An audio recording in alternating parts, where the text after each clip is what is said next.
Have you ever wondered what truly defines us when the lights go out? When the world turns its gaze away, and we are left completely alone with the heavy weight of our own choices? Is integrity a loud, triumphant declaration made before a cheering crowd? Or is it merely a quiet, almost imperceptible whisper in the dark? A fragile promise we make solely to our own reflection.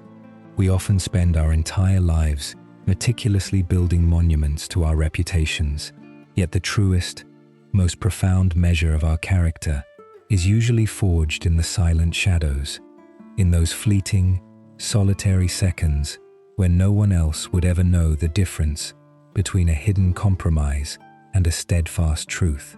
Tonight, we journey back in time to a quiet, forgotten lake bathed in cold silver moonlight, to witness a heartbreaking, invisible choice regarding a magnificent creature of the deep, and to uncover a profoundly beautiful revelation about the true cost of compassion.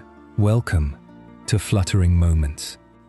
34 years ago, long before the constant rush of the modern world, there existed a profound and echoing silence on a tiny, pine-covered island nestled deep within a New Hampshire lake.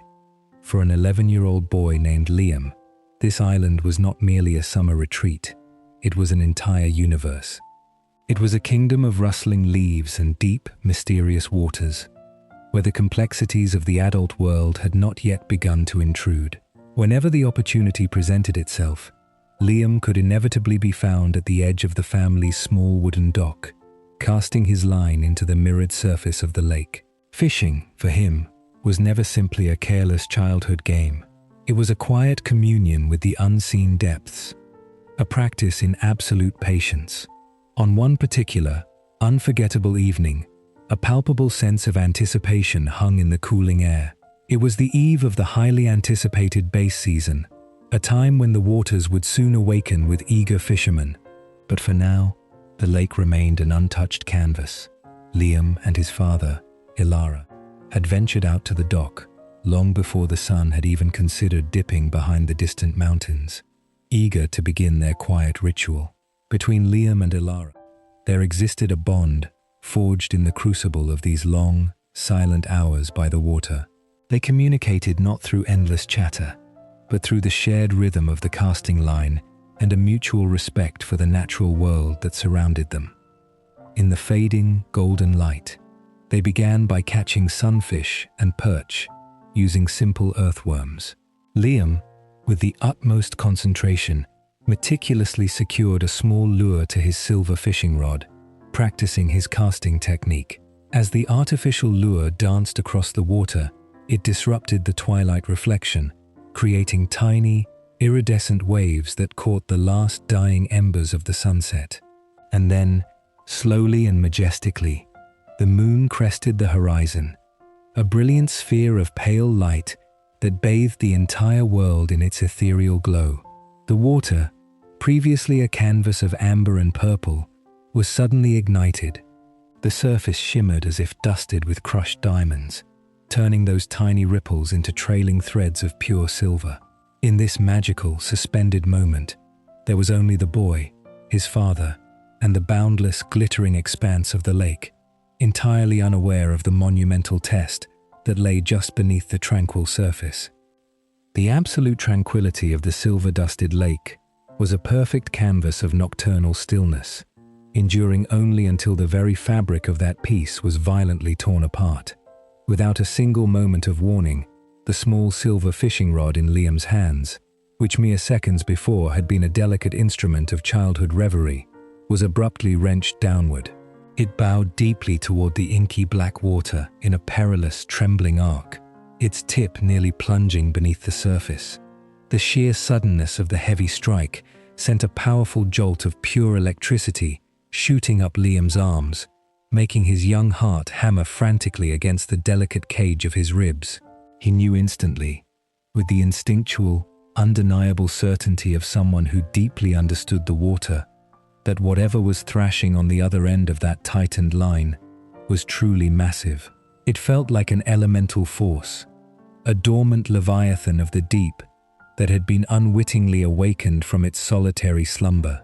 The line pulled incredibly taut, singing a high-pitched, almost mournful metallic whine as it sliced sharply through the surface, leaving a chaotic wake of disturbed moonlight in its path. A fierce, invisible struggle of wills immediately ensued in the heavy darkness beneath the gentle waves. The unseen giant surged downward with astonishing power, desperately shaking its head to dislodge the hook, sending violent tremors that threatened to rip the rod completely from Liam's desperate, white-knuckled grasp. Yet, amidst the swirling panic of the moment, the boy found a profound anchor. Out of the corner of his eye, he could see Alara sitting just a few feet away on the weathered boards. Crucially, his father did not reach out a hand to intervene, nor did he break the silence with frantic instructions. Alara simply watched, his posture relaxed but his eyes shining with a quiet, unwavering confidence in his son's burgeoning abilities. That silent observation was infinitely more powerful than any spoken encouragement. It was a profound transfer of trust that fueled Liam's determination. The boy leaned back, bracing his small feet firmly against the damp wood of the dock, entering a transcendent state of focus as he prepared to draw his mysterious opponent out from the shadows and into the light. Slowly, after what felt like an eternity of grueling, silent effort, the frantic, line-stripping runs began to gradually shorten. Liam carefully and deliberately reeled his mysterious prize toward the surface, pulling the heavy, water-displacing weight up through the dark column of the lake. Suddenly, the black water near the edge of the dock boiled furiously, violently fracturing the perfect reflection of the moon. With a heavy, resonant splash, the magnificent creature finally broke the surface. It was a base, but not merely a base. It was a true behemoth, the absolute largest fish Liam had ever laid his young, astonished eyes upon. He carefully lifted it from the water, his small hands trembling as he marveled at its massive, armored form gleaming beautifully beneath the cold, silver light. The boy's chest swelled with an intoxicating, overwhelming sense of pride. He had fought the wild and emerged victorious. He turned toward Alara, fully expecting a shared moment of triumphant, breathless celebration. Instead, the air grew incredibly thick, with a sudden, solemn stillness. Alara calmly reached into his jacket pocket and struck a small wooden match against the rough boards.